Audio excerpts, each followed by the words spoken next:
लोना कहता है कि आज हम एक प्राण के सूत्र पर बात करते हैं कि हमारा प्राण क्या है और हमारी वायु क्या है।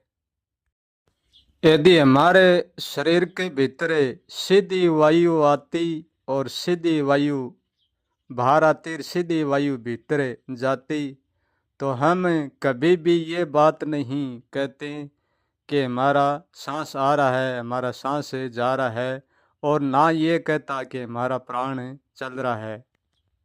हम यही कहते कि वायु आ रही है और वायु जा रही है। हम सांस का नाम भी नहीं रखते थे और सांस के नाम से कोई जानते भी नहीं थे।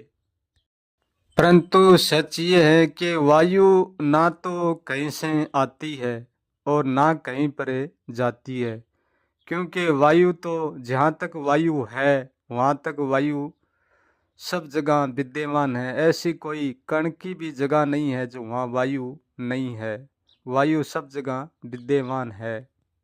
जब वायु का आना जाना होता है तो वायु की आगर्ति बनती है।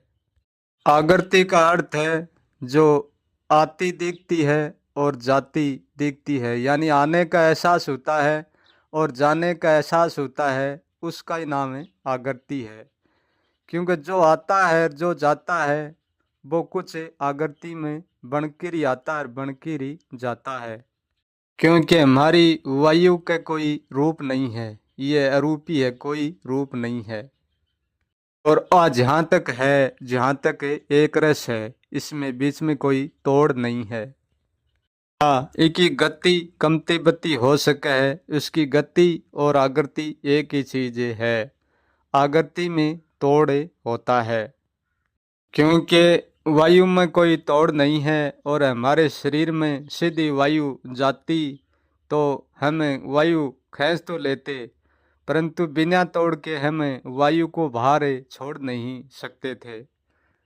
चाहे प्राण हो, चाहे कुछ वस्तु हो, चाहे कुछ भी हो, चाहे शब्द हो, सबका आना जाना इसलिए होता है कि तोड़ होता है, तोड़ में आना जाना होता है।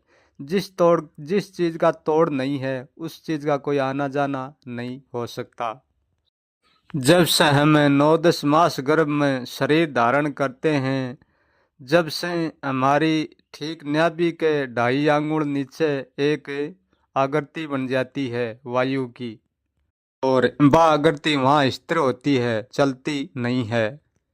उस आगर्ति से माँ की नाभि से जुड़ जाती है और हमारी आगर्ति माँ की नाभि जुड़कर हमारे शरीर में वायु की प्राण की यानी पूरी ऊर्जा पहुँच जाती है। पर हमारे नाक से सांस नहीं आता है, हमारा सारा द्वार बंद होते हैं। जब हमारा जन्म होता है और हम 9-10 मास गर्भ से बाहर आ जाते हैं, सबसे पहले हमारी जो नाभि की आगर्ति है वह प्राण को धारण करती है।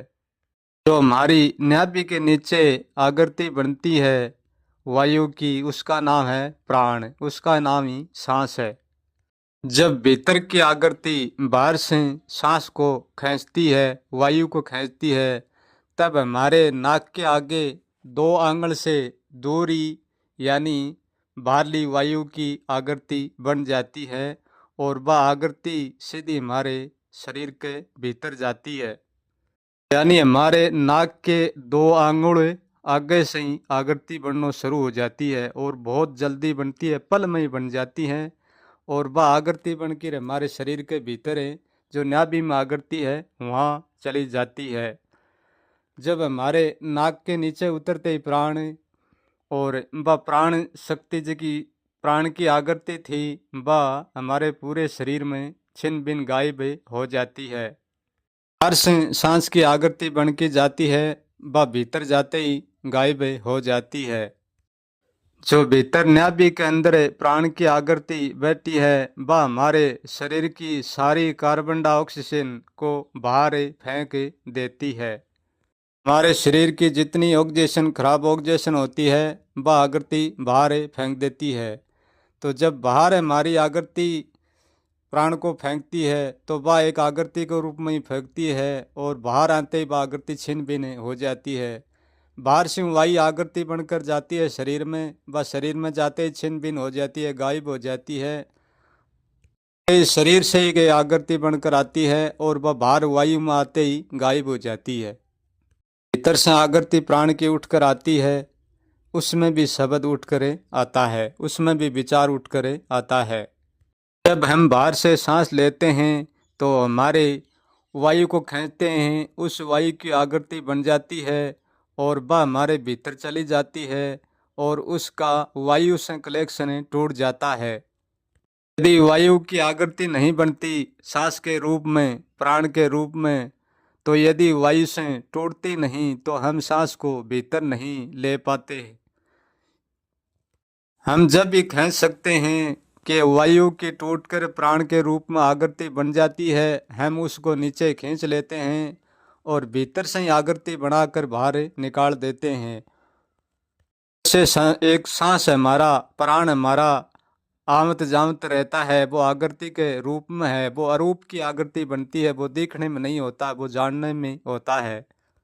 यदि वायु की आकृति नहीं बनती, यदि सीधा ही हमारा शरीर वायु खींचता और वायु छोड़ता, तब तो हमारा शरीर मरने के बाद में भी हमारे शरीर में वायु वही वायु रहती है। जब जिंदे के वायु रहती है, इतनी वायु हमारे शरीर के मरने के उपरांत भी रहती है। वायु जीवित में ही इतनी रहती है और शरीर मरने के उपरांत भी इतनी रहती है। वायु कम नहीं होती है कोई स्थान पर, चीज कमती बत्ती नहीं होती है, एक रस रहती है, उसमें कोई जन्म मृत्यु कुछ भी नहीं होता, उत्पत्ति भी कुछ भी नहीं होती। जन्म मृत्यु वहीं होती है जहाँ आकृति बनती है और आकृति मिटती है। इसलिए हमारा सांस आउत भी आकृति लेकर आता है और जाउत भी आकृति लेकर जाता है। यदि वायु सांस के रूप में आकृति में ढल जाती है तो वायु वायु से ही टूट जाती है, क्योंकि कोई चीज के बीच में बिल्कुल भी गैप नहीं होगा तो आना जाना नहीं होगा। ये हमारे सांस की आकृति इतनी जल्दी बनती है और इतनी जल्दी मिटती है, पलक झपते ही बन जाती है और पलक झपते ही मिट जाती है। वायु से सांस की आकृति बनानी पड़ती है, तब सांस की आवाजाही होती है। जब हमारे सांस की मृत्यु होती है तो जब नाभि की आकृति है वह बाहर की वायु खींचना बंद कर देती है, फिर आकृति नहीं बनती है। तक आकृति बनती रहेगी जब तक कि व्यक्ति जिंदा रहेगा। हमारी नाभि की आकृति प्राण की वायु की आकृति बनाना बंद कर देगी तो तुरंत व्यक्ति की मृत्यु हो जाती है। हम कहते हैं बाहर का सांस बाहर रुक जाता है, भीतर का भीतर है। इसलिए हर व्यक्ति सांस के रहस्य को समझे। जो सांसों का राज जानता है वो सब कुछ जान लेता है।